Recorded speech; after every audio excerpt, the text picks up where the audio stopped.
All right, Brother Maddox, go ahead.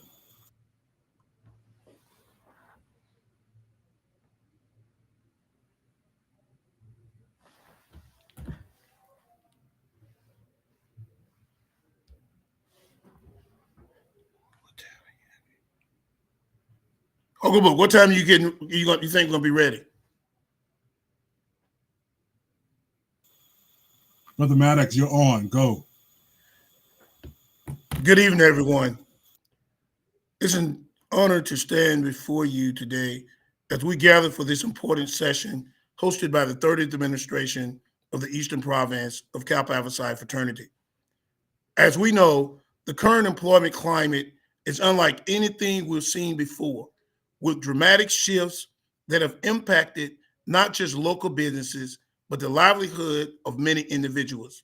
From massive layoffs to rapidly changing industries, navigating today's job market can feel overwhelming. The Eastern Province, comprising of the Commonwealth of Virginia, the District of Columbia, the state of Maryland, and Bermuda, finds itself in a unique position. Much of the regional economy is intricately tied to the federal government, which makes our community particularly sensitive to shifts in policy and the budget. For those of us who are employed in federal sectors or associated industries, the effects of these changes are felt deeply. The need for careful planning, flexibility, and strategic action has never been greater. Today, we're here to help each other navigate this uncertain terrain. We will discuss the practical steps of applying for unemployment insurance, understanding the application process, and making sure that you are aware of your rights and the benefits available to you. We will also talk about assisting with your job search, whether that's utilizing resources in the local area, tapping into networks that exist within the community, or positioning yourself for the best opportunities in the changing landscape. Moreover, in this time of financial uncertainty, we'll also cover how to negotiate with creditors and manage your financial obligations. Being proactive in these conversations is critical to ensuring that we all stay afloat during these times of uncertainty and come out stronger on the other side. We recognize the weight that these challenges carry, but I want to remind you that you are not navigating them alone. The Kappa Alpha Psi family, and indeed this entire community, is here to support you.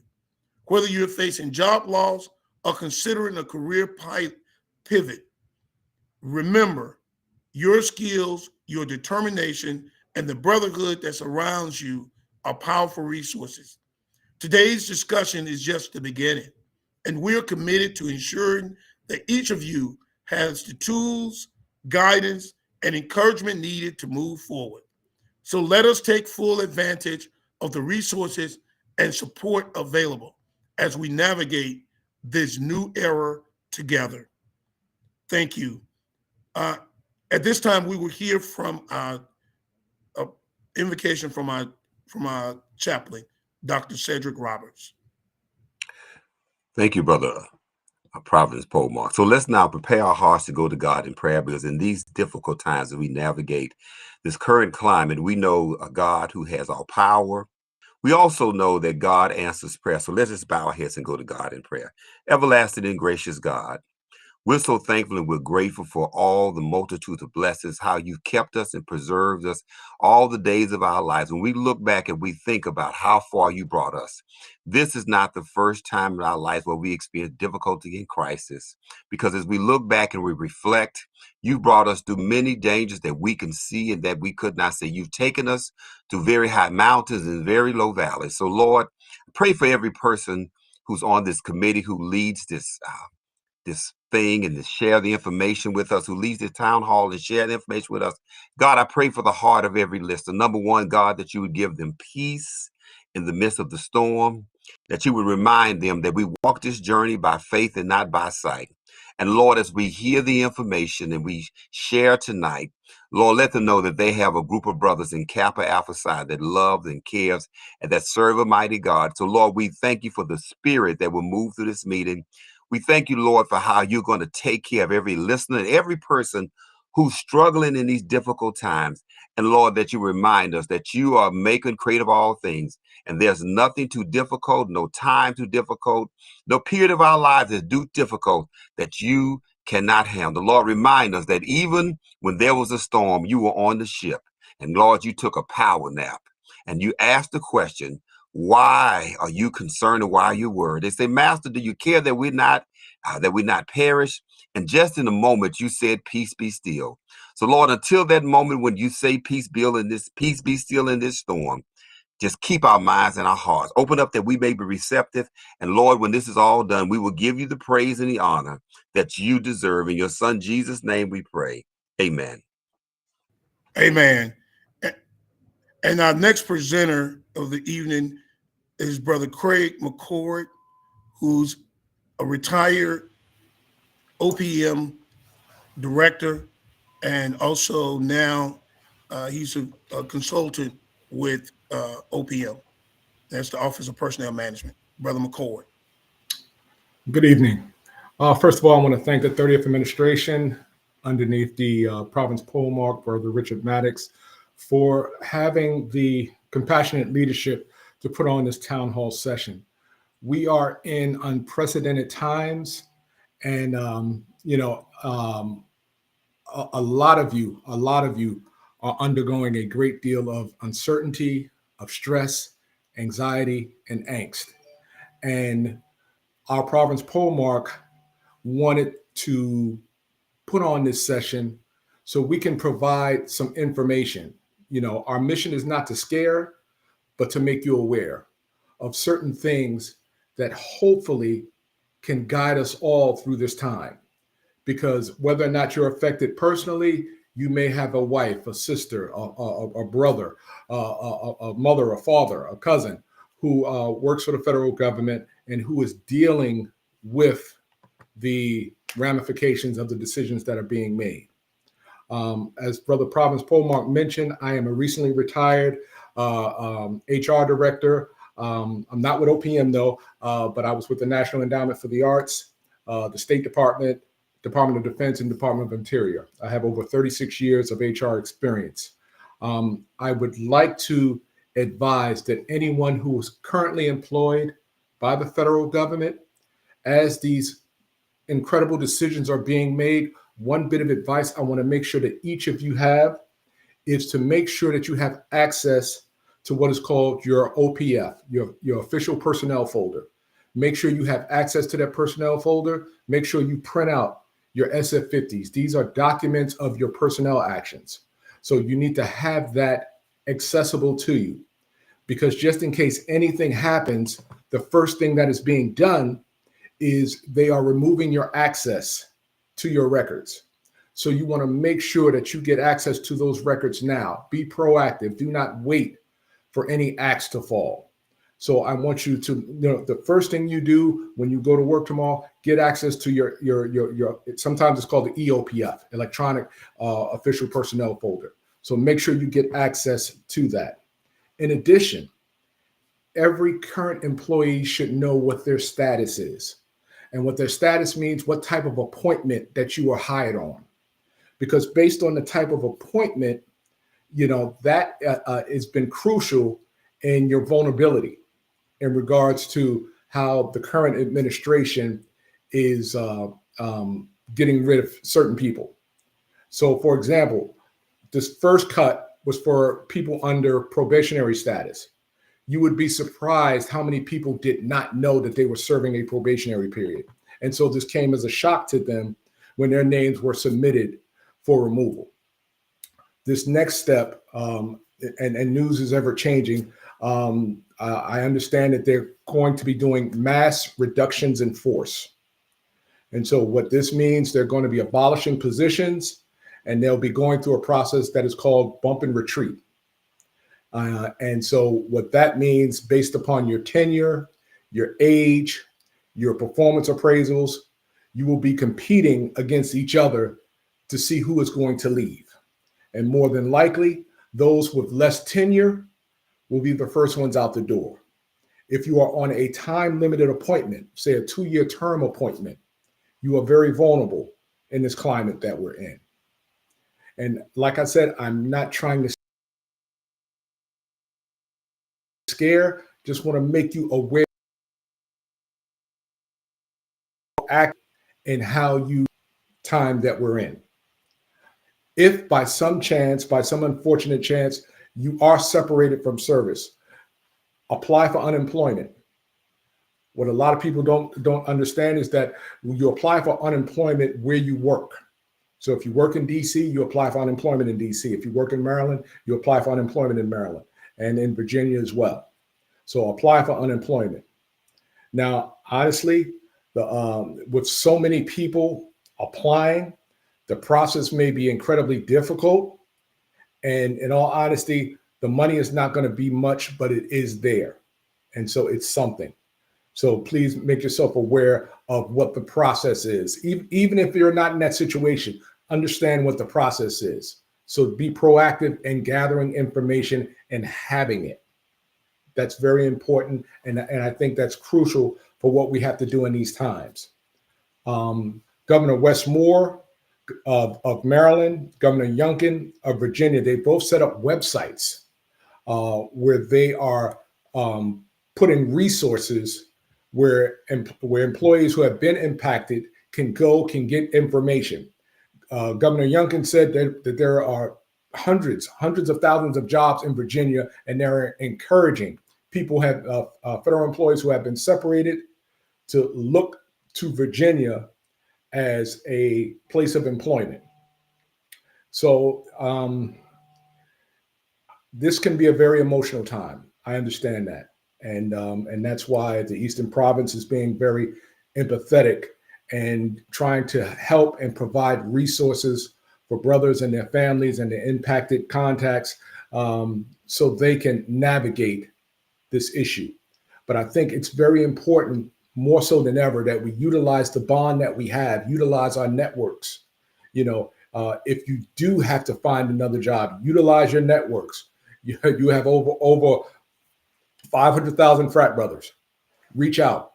This is the time to network. Let's get your skills out there. LinkedIn, update your resumes. Some of us, I was a former 36-year employee, so my resume hadn't been updated in God knows when.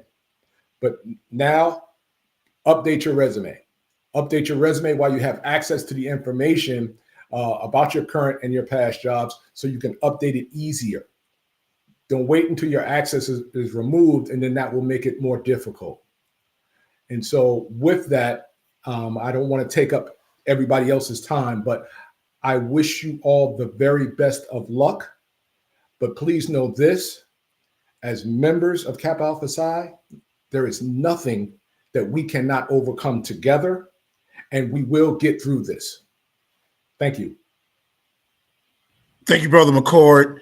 Next, we'll have Brother Drew Hubbard and Brother Simmons, both from the District of Columbia Unemployment Insurance Offices and the State of Maryland Insurance Office.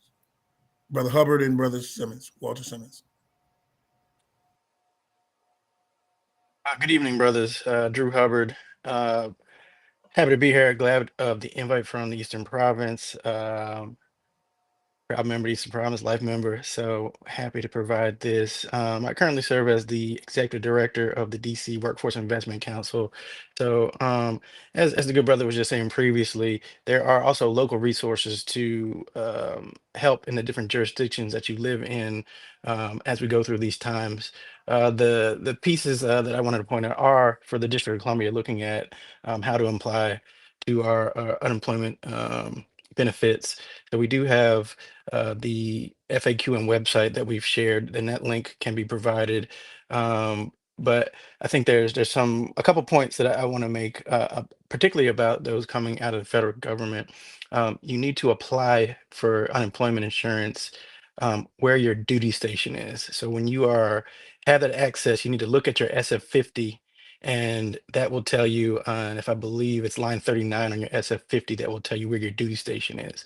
So if your duty station reads District of Columbia, you need to apply for unemployment insurance in the District of Columbia. If it reads Maryland, you need to go there and apply through their system.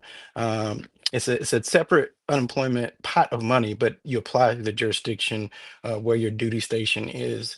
And another important point is, and you probably know this, having been in that employment opportunity, but also it's critical to know what your employing agency is, and that will be on line 49 of your SF50.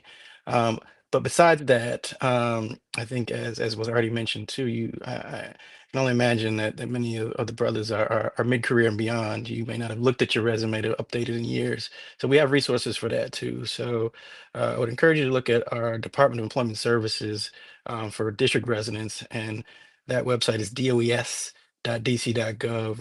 And there is a program called Career Ready DC, which is more of a self-guided, and it's actually an AI supported program that will help you with your resume writing or updating your resume, help with job search, help with really distilling what your current wants and needs are with employment opportunities. And it's a self-guided piece that will help you walk through that, as well as there's other resources on the website where you can get some of those same services in person at one of our American Job Centers. So I'll stop and I'll kick it to Brother Simmons for the Maryland perspective. Yes, good evening, everybody. As was previously stated, you have to file for unemployment where your duty station is. So as Brother Hubbard mentioned, you need to make sure you understand where your duty station is. You look at your form, and so you file in the state where your duty station was. If you are working remotely, you're working from home, you still need to look at your duty station, because your duty station is most likely your agency and where that agency location is. So if your duty station is Virginia, but you live in DC, you file in Virginia. If you live in Maryland, but you work in DC, your duty station is DC, you file for the DC Department of Employment Services.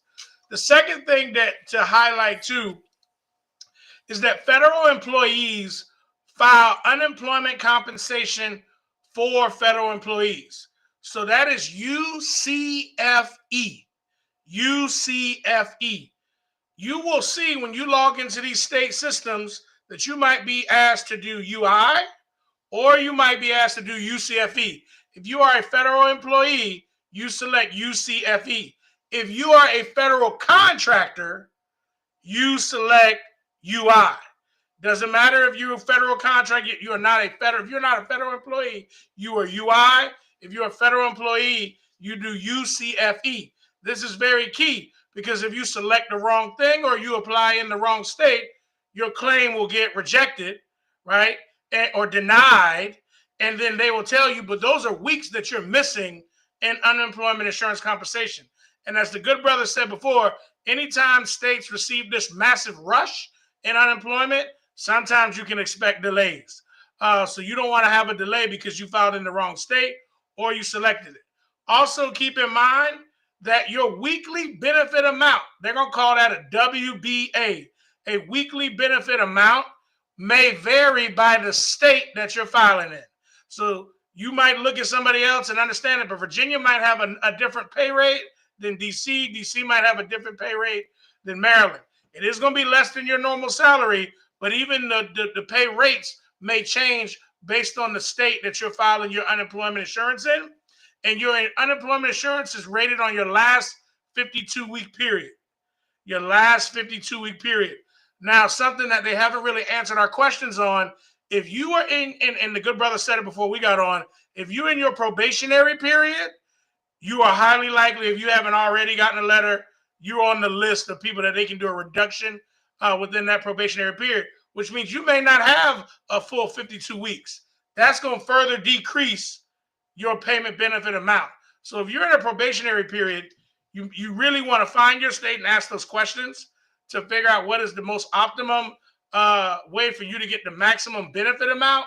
But understand that if you are a federal employee, it's UCFE.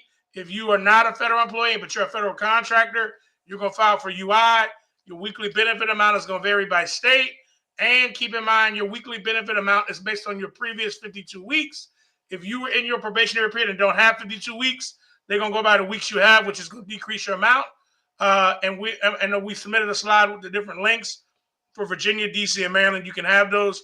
You can also find your local workforce career center in Virginia, Northern Virginia, Alexandria, Arlington, or Fairfax, DC. And then there's 13 different areas depending on where you are in Maryland.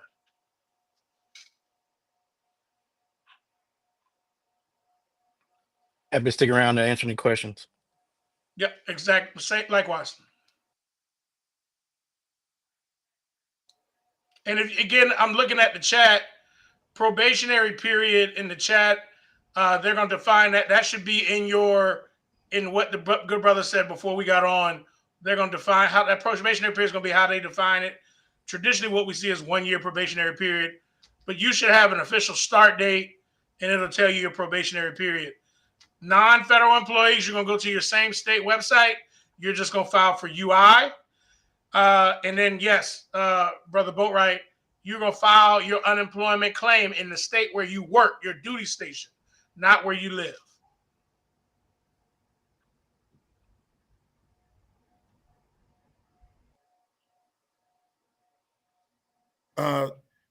No stranger to any of us, a friend to the Eastern Province, and certainly has been my mentor for a number of years in Kappa Alpha Psi.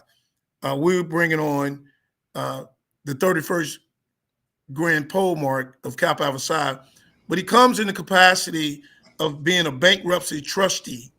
And when we began planning this session, one of the challenges that I recognized and we discussed was bringing someone on that understood the bankruptcy process. Hopefully, it's not something that we turn to first, but brother Murray is going to talk to us about that process as well as negotiating with our creditors. Brother Grand Polmark.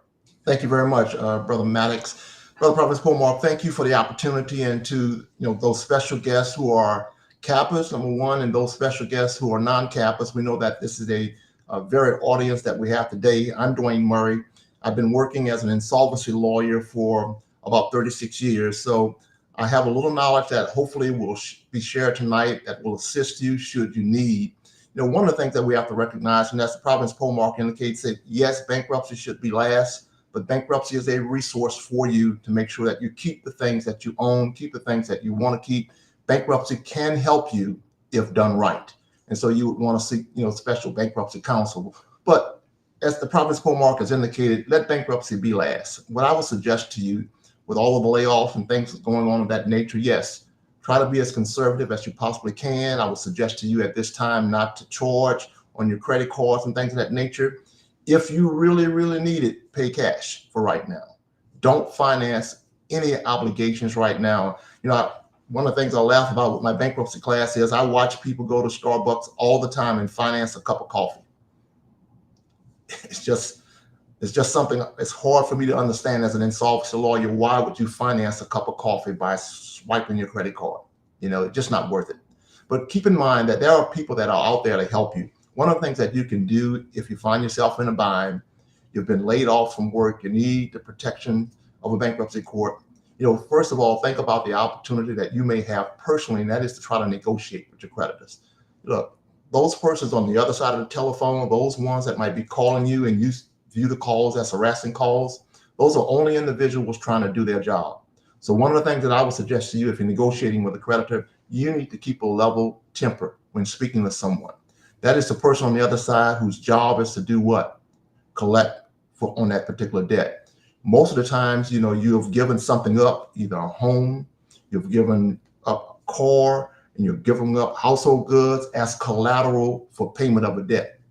So you have to think about it. You have to put yourself in the position of the person who loaned you money, who took a risk on you, saying, listen, I will loan money to you based upon what you've disclosed to us on your ability to be able to repay or the assets that you've given us as collateral.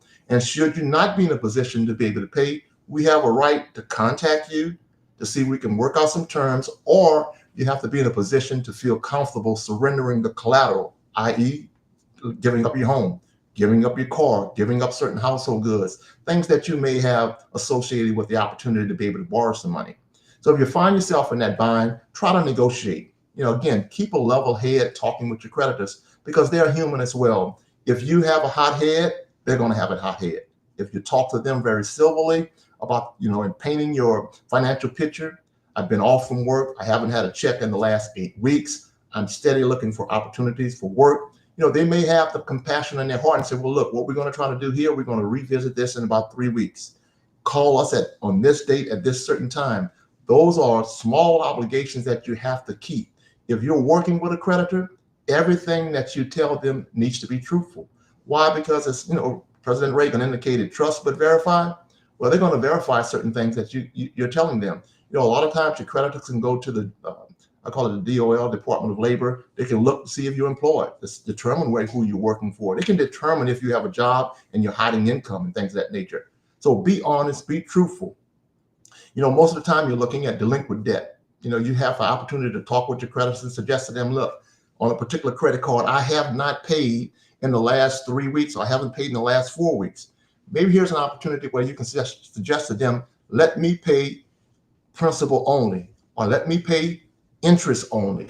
There are ways that you can try to work with them, and maybe they will not refer your account to an attorney for collection purposes. Can I make a partial payment? Can I make a lump sum payment of some kind that is less than the amount of money that you currently may owe? You can look at it from the standpoint whether or not you're a candidate to be able to negotiate with them based upon your current income, whether or not you're a candidate to be able to negotiate with them. Maybe there's some inheritance that you're going to come into. You know that there's a home that's in a probate proceeding right now that maybe you're going to receive. That home then could be liquidated with an opportunity to be able to pay down on obligations. So look at the future picture that might exist in your life where assets may be coming to you at some later date, and you may be able to use that to stay the creditor from going forward with some type of collection proceedings. When you call the creditor, you want to speak with someone in authority. A lot of times, you got the caseworker or whoever that account manager that file has been associated with. If you are not making progress with that person, talking to them as reasonable as you can, as sensible as you can, ask to speak to someone above that person. You may have the opportunity just sharing your story, your financial background, what your picture looks like at your home.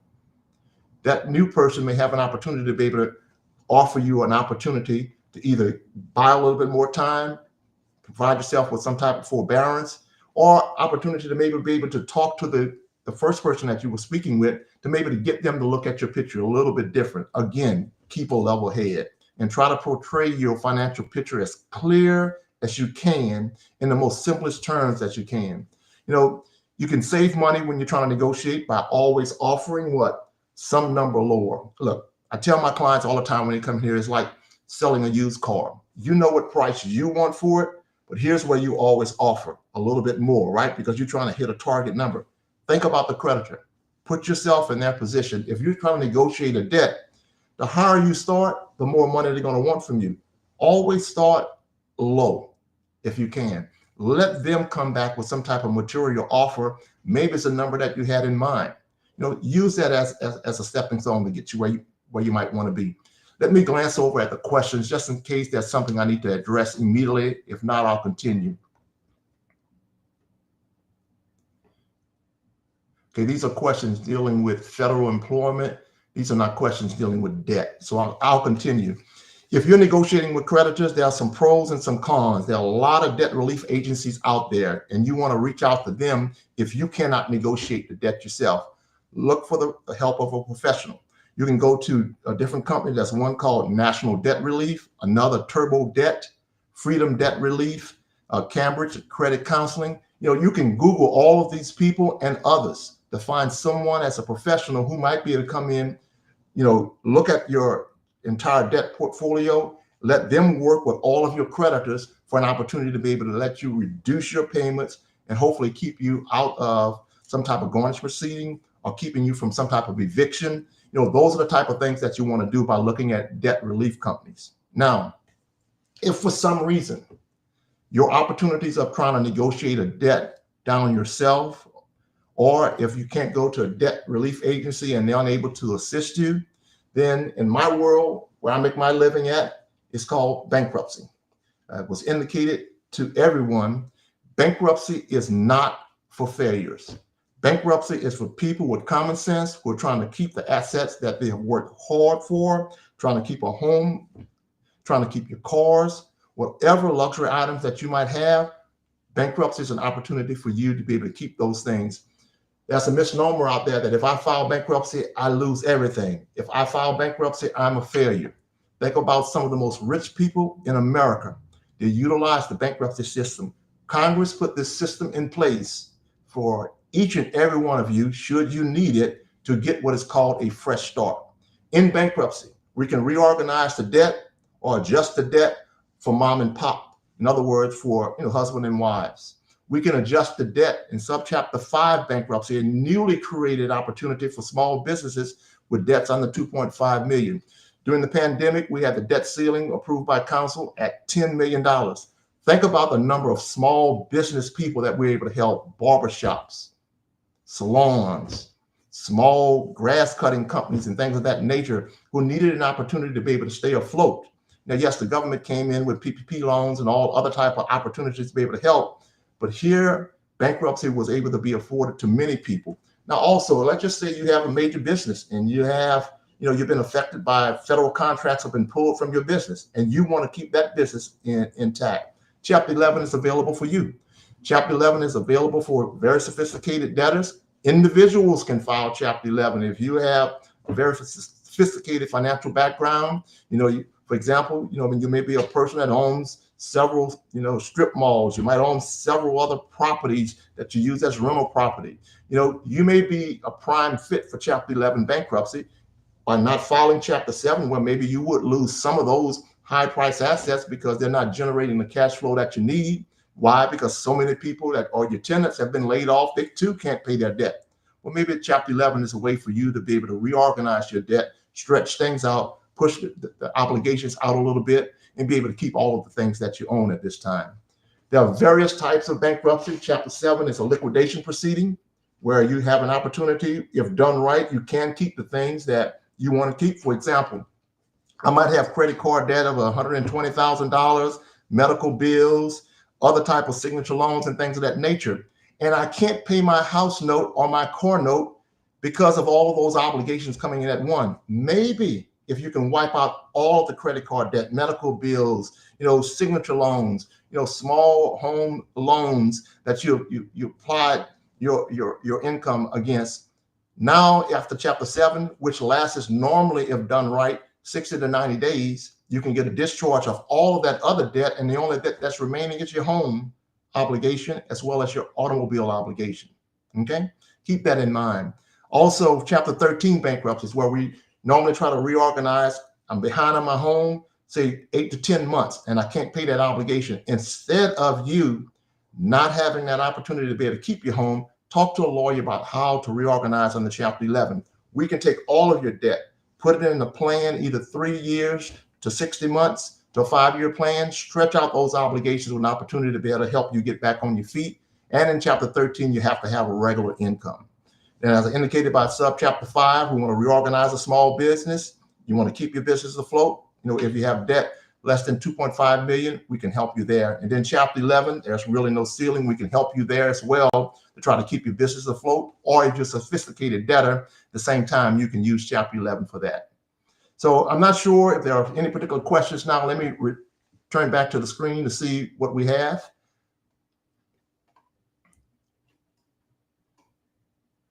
Okay, no questions regarding bankruptcy or debt relief at this time. Prophet Polmark, I can continue talking. I do this for a living. You just tell me if you want me to stop, or you can come online and we can answer questions should there be any. If there are any of the presenters that maybe have questions here, I'll do my best to try to answer those as well. Brother Grant Polmark, thank you. We're going to have an open forum shortly after. We have one of the staffers, Ike Maurice from Congressman Glenn Ivey office, and Brother Ivey sent us a message that he wanted to, while he wasn't able to join us this evening, he wanted us to get a message, have Ike to give us a message. So Ike, you're next. Good evening. Can you hear me? Awesome, awesome. As he stated, first and foremost, I want to say thank you to the Eastern Province and all the brothers on that are giving very important and pertinent information regarding these troubling times. As Brother Pomark just noted, my name is Ike Marchie. Uh, I am with the Fort Washington Alumni Chapter of Kappa Alpha Psi Fraternity Incorporated, and I am currently Congressman Glenn Ivey of Maryland's 4th District district scheduler and field representative. And in lieu of everything that is going on, our office is doing everything that we can to continue to support our federal workers and our constituents and all of the federal workers that are being affected by these baseless attacks from the current administration. And on behalf of that, our office is hosting a resource fair, sort of similar to this online forum, but it's that resource fair, or rather, Public Servant Summit. That is what's happening. That is what it's titled. We're hosting a Public Servant Summit this Saturday, March 1st, and that's going to be in Prince George's County. It's going to be hosted at Greenbelt Middle School, and that's going to be from 10 a.m. to 12 p.m. I'll repeat that information just to make sure that people have that information. So we've invited a plethora of different organizations and lawyers and other experts similar to what you're hearing on this call to give some people some insight on some things that are going on, and maybe for some of our federal workers who have been let go to use the opportunity to transition into other spheres. So again, that Public Servant Summit, we're hosting that in collaboration with Prince George's County Council Chair Jolene Ivey and the City of Greenbelt, and that's going to be this Saturday, March 1st, from 10 a.m. to 12 p.m. at Greenbelt Middle School. So I just wanted to share that information with you all. And thank you again, Brother Pomark, and everybody else for allowing me the opportunity to share that information. Thank you so much. Thank you, Noop. Brothers, this time, first, let me acknowledge that, brothers, this forum is being broadcast on LinkedIn, YouTube, and the Eastern Province page. So there are a number of individuals that's on the call that are not members of Kappa Alpha Psi. So we certainly welcome you. And if you have any questions, feel free to post them as well. And at this time, I'm going to turn the floor over to Brother Sawyer, who will moderate the open forum. And I will come back on the end for closing remarks. Thank you, Brother Province Polemark. Brothers and guests, we would like right now to present some slides in reference to the employment services that were presented by Mr. Hubbard and Mr. Simmons. If we could put those slides up, there you go. Thank you. Mr. Hubbard and Mr. Simmons, could you talk about these slides, please? So these are the resources we talked about for each of the jurisdictions. So there should be one for Washington, D.C., one for Maryland, one for Virginia.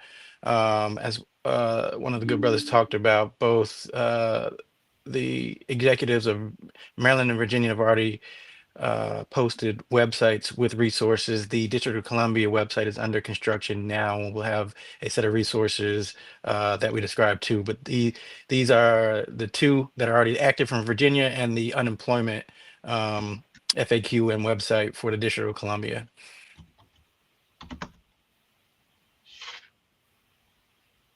And when you come, if you are in different areas in Virginia and Maryland, there are some counties that have some specific resources. So you just need to look at what county you're from. So just make sure if you're in Maryland, the link also has resources to specific services available based on the county that you live in. I think it's worth mentioning, and it's worth repeating. All three jurisdictions are extending efforts and employment opportunities for federal workers coming out of the federal system both to help with linkages in both private industry as well as open government positions at the state, county, and local levels.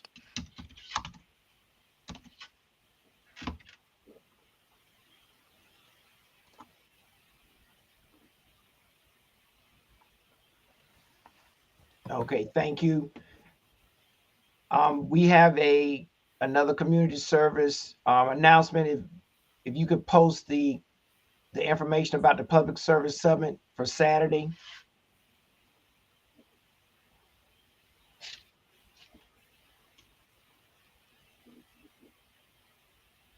Again, the public service summit is Saturday, March 1st from 10 to 12 at the Greenbelt Middle School.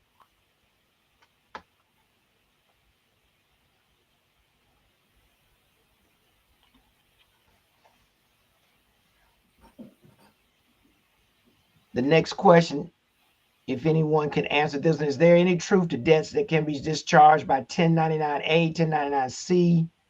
Also, once debt is sold to a third party using the 15 code US 1692. Yes, I can address that. Yes, those are areas that the IRS and your creditors try to work together. The biggest thing about releasing debt under 1099A and C, you got to go through and work with your creditors. C, where you report the amount of debt that's going to be discharged. A is where you're trying to put it all together, work with your creditor, provide that information. The biggest thing about that, yes, this works. However, what you have to recognize is that anytime there's a remission of debt or release of debt of any kind, it's taxable income to you. So if you have an opportunity to wipe out $10,000 in debt, that's going to be reported as income to you. Now you have a tax liability depending upon the tax bracket that you're going to be in. Yeah. Brother Murray, I think this is another question that perhaps you can touch on. What are the legal options available to individuals? What is the current plan of attack for federal employees as a group, if that's something that you can touch on? I'm an insolvency lawyer, personal injury attorney. I don't work in that space. Okay. But I would suggest there's an attorney, Carl Bernard, who is a labor law attorney, civil rights attorney, who can probably answer those questions. He's a Louisiana lawyer. He's easily Google, I guess is the right term to use these days, but Carl Bernard, New Orleans, Louisiana, he would be able to assist. Brother, so I would add too, there's a lot of efforts. If you are a part of a collective bargaining agreement, I would check in with your union officials to see what legal actions they have already initiated or are planning to. Okay, thank you. Brother McCord, were you about to speak? Yes, I was about to echo the comments the good brother just said. And then also bear in mind that any legal action, you're going to be trying to sue the federal government. And it will be a long road. So for a lot of employees, hopefully they're part of the collective bargaining unit, AFCE, and a few others, and they have already started filing lawsuits. But unfortunately, a lot of individuals who are in supervisory positions, they're not covered by the union. And so you're sort of out in the cold unless you want to try to go get your own attorney, which will probably be expensive, and that's the rock and a hard place. So, so to answer the question, there is no current plan of attack other than the current large federal employee unions are, filing lawsuits, and so we'll see how that plays out. And the cost to litigate, with the federal government, as it's been indicated, is something that you have to consider if you're going to initiate some type of individual proceeding. So you can spread this cost across the board. Should there be individuals who need to seek relief, that would be strongly urged and suggested at this time. Absolutely. Okay. We're still available a few more minutes to take any more questions. We are monitoring the chat.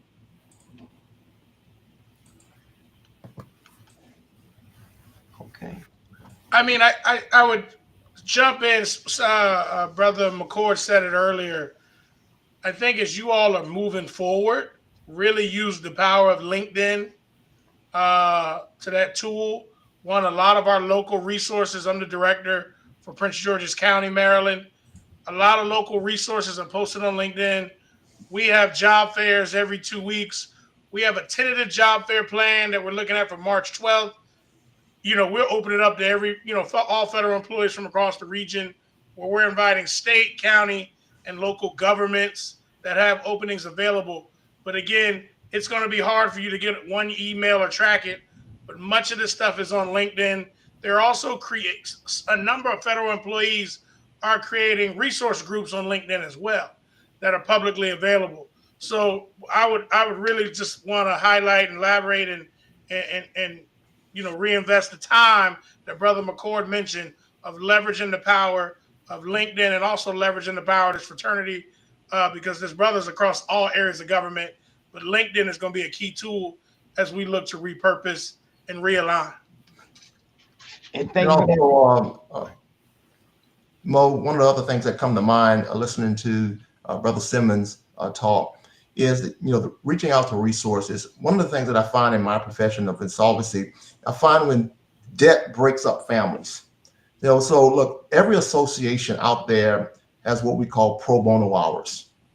If you find yourself in a bind and your family is struggling and there's arguments in the home and things of that nature, you need to seek professional help, just like lawyers who provide pro bono services, accountants who provide pro bono services, mental health facilities, there are professionals there that I'm sure are obligated to provide pro bono services to the community.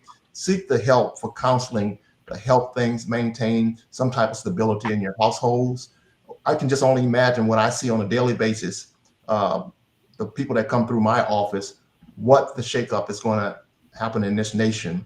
A lot of people are going to be having difficulty maintaining their marriages. And listen, it is so much better to have a 2-income household to manage debt than to try to have 2 separate households with 2 separate budgets. So give that some thought. If you need professional help, please seek it. Please take the time to seek out that additional help. And Mo, if I could, I want to provide some direct contact information for any brothers or folks looking for resources that are in the District of Columbia. I have my staff ready and monitoring our email address at dcworks@dc.gov, and our direct number for our office. Again, this is the DC Workforce Investment Council, is at 202-545-3064. So any of the information that we've gone over, if you just need to, further elaborate, get some more questions asked, please feel free to reach out for DC resources at dcworks@dc.gov or at 202-545-3064. Thank you for that. Here's another question, and this may be a broad question that anyone can answer. Because we have territories that are part of our province and our fraternity, namely Bermuda and Dominican Republic for us, would they still follow the same rules and regulations that we're talking about, apply for your unemployment there, or is there something different that they would do? Anyone can talk about their area in reference to those territories. You want to grab that, Walter? I mean, if they're working internationally, it's still going to be duty station, right? Yeah, it's still going to be duty station. And then, it just depends on where they're working at, but it's still going to be duty station. United States, Virgin Islands, Puerto Rico, they all have their same process, but it's still going to be duty station. And there's going to be an appropriate links. To the host of the chat, I put my contact information, email address in there. Somebody can share it as well. Maryland, Prince George's County Resources. You can email EPG CEO at co.pg.md.us. There's staff monitoring that email. You can just let them know you saw it on the information and shoot that email.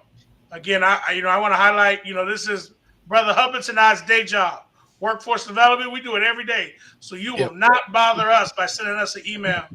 Please don't go without and don't have your questions for workforce not answered. Use us as a resource. 100% on the bond.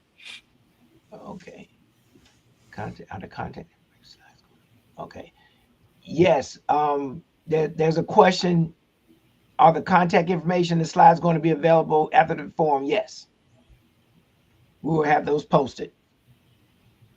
One other note of going forward, we are planning in the near future, based on the information that we received for today, we will be having another forum perhaps. And in that forum, we're going to go more into detail about job search techniques. We mentioned LinkedIn tonight. We did talk about mental health. That is a real thing that we need to consider.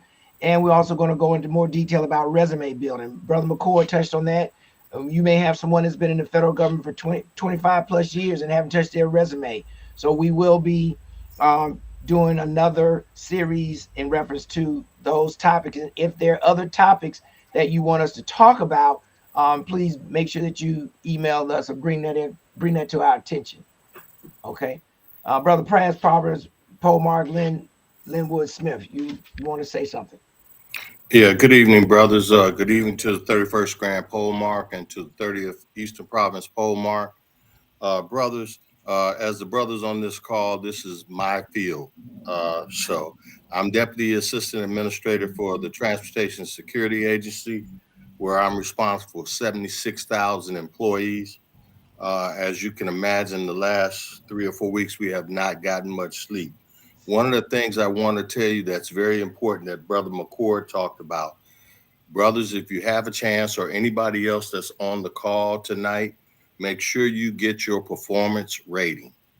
Make sure you get your last performance rating, because as they mentioned, the union is filing a class action suit because some individuals who did receive performance ratings during this period and have a outstanding or satisfactory and above will be a part of that class action suit, because the dismissal of probationary employees who had performance evaluations that were satisfactory and above is illegal. So that is the first fight that is going on with AFG. I've been in quite a few meetings with AFG, and that's one of their focus areas. The other thing is, make sure you follow your agency guidance. And what I'm talking about, we had an email from Mr. Musk, who sent out an email. However, you don't report to Mr. Musk. You report to your agency head. Your agency head is the one that gives you the instructions on whether to respond, not respond, or what to reply with. So make sure you follow the guidance of the agency. Don't be alarmed by threats of taking your job, because there are legal ramifications that will come out at the end of all of this. Secondly, I will be available night and day. You can catch me in the office every day at 5:15 a.m. I will put my information in the chat. I will help you write your resumes. I would also ask you, if you're still interested in staying in the government, to go in and update your profile with your personal address, not your CAT card or your PIV reader, so that you have access to USA Jobs. A lot of agencies are still hiring. Department of Homeland Security is still hiring. Department of Defense is still hiring. So there are other agencies where you could probably land, but you're going to need that performance evaluation. And then also, Brother Murray talked about something that's very important. Brothers, if you have a thrift savings program and you're still working, if you think that you have the possibility of getting laid off or put on administrative leave, take a loan on your own money. That way you're only paying your own money back and you're not using a bank or a creditor. TSP gives you the opportunity to borrow from yourself at 2%. It is one of the best opportunities that you can have to make sure that you have a cash flow, like Brother Murray said, so you're not using a credit card, and that payment can be dormant until you get out of the situation of being on administrative leave. Okay. Thank you, Brother Smith. At this time, we have no more questions. We will bring the Province Polemark back on screen. Thank you to all the presenters for your time and your expertise in sharing this evening. We now will bring it back to the Province Polemark, and there will also be again another forum like this in the very near future. So please pay attention to your emails and any communications that you have on social media. Brother Province Polemark, you have the floor. Thank you. Once again, brothers, let me thank our presenters for taking time out of your schedule to participate in this forum. The Eastern Province cares.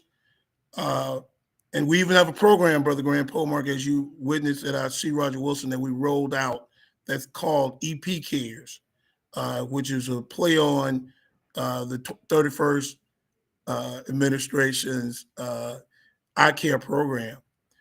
Brothers, we want to make sure that we know that Cap Alpha Psi leads the way, and we in the East recognize how important it is.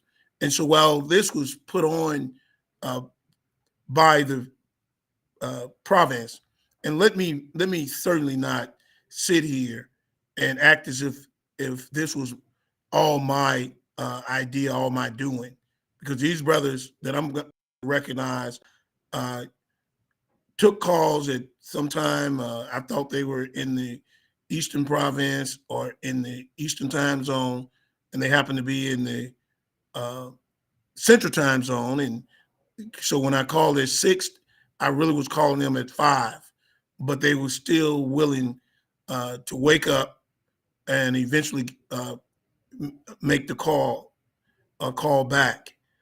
Brothers, it's so important that you recognize that part of the committee that put this on, Brother, our Senior Vice, Province Polemark, Brother Paul Robinson, the Chief of Staff to the Polemark, Brother Warren Green, the Deputy Chief of Staff to the Polemark, Brother Dr. Kenneth Taylor, I call him everything that anytime I call him, he's going to call back. And that's Brother Mo Sawyer, Maurice Sawyer, who is the Chief Operation Officer. Brother Eugene Fields, who is our KOE, keeper of the Exchequer. For those that are not familiar with CAPA terms, is treasurer. Also, we couldn't do this without Brother Byron Hogelbook, our technology director, and so many other brothers that stepped in. And Brother Linwood Smith, I want to thank you for contacting me this evening through text. But I certainly want to thank the rest of you for joining us this evening. And brothers, to let you know that it's so important that we as brothers, and I'll say it before, and I'll continue to say it, if I had to name the program, the program that we will embark upon on Friday, the MTA program, I would have changed that M to B, Brotherhood Training Program. Because brothers, at a time like this, we need brothers and sisters who are committed to what is going on in our community and feel the pain, even if a slight chance that you're not impacted by it, but you stand ready to assist. And so, brothers, good evening, brothers. As we come to the close of tonight's town hall, I want to take a moment to express my sincere gratitude to all of you who joined us for this important conversation. Together, we've taken a deep dive into the complex challenges facing our communities as we navigate the employment crisis impacting the new economy, especially in the Virginia, Maryland, and DC areas. We've heard from some remarkable speakers and experts today who have shed light on the difficult realities of the economic climate we're all facing, whether it's rising unemployment, the changing nature of work, or the impact of inflation. It's clear that the times ahead require us to be resilient, resourceful, and united. But I also want to take a moment to remind you that Kappa Alpha Psi Fraternity stands with you. We're not just here to listen, but to act. We're committed to ensuring that your rights are protected, that you have the skills and tools to negotiate with creditors, and that we're here to help you in your job search and career development. This is what brotherhood is all about, lifting each other up during times of need and adversity. We recognize the importance of not just surviving, but thriving, even when the odds seem stacked against us. Whether it's through the initiatives we've discussed today or the many programs we will continue to roll out. Cap Alpha is here to provide support, guidance, and empowerment every step of the way. I encourage you all to take action, reach out to your brothers, engage with the resources available to you. Together we can and will overcome these challenges. Thank you once again to everyone who contributed to our speakers and to each of you who took the time to be here tonight. Stay strong, stay resilient, and know that Cap Alpha Psi has your back. Good night, and may we continue to serve our communities and each other with strength through altruism, brotherhood, and leadership. Thank you, Noops. Thanks to the broader community who joined us this evening. Have a good evening.